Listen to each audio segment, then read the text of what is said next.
Kejadian 11 ayat 10-26. Inilah keturunan Sem. Setelah Sem berumur 100 tahun, ia memperanakan Arphaksad, 2 tahun setelah air bah itu.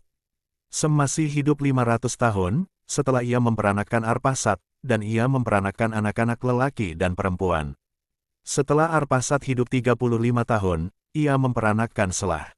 Arphaksad masih hidup 403 tahun, setelah ia memperanakan Selah, dan ia memperanakan anak-anak lelaki dan perempuan.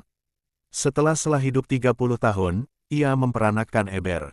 Selah masih hidup 403 tahun, setelah ia memperanakan Eber, dan ia memperanakan anak-anak lelaki dan perempuan.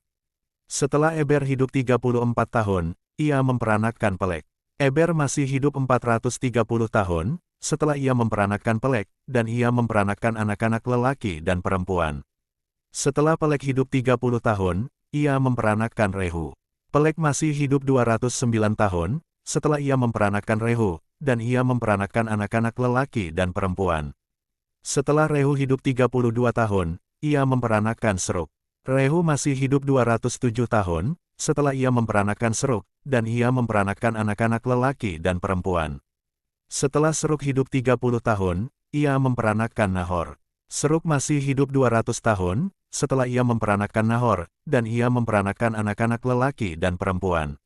Setelah Nahor hidup 29 tahun, ia memperanakan Terah. Nahor masih hidup 119 tahun, setelah ia memperanakan Terah, dan ia memperanakan anak-anak lelaki dan perempuan. Setelah Terah hidup 70 tahun, ia memperanakan Abram, Nahor dan Haran.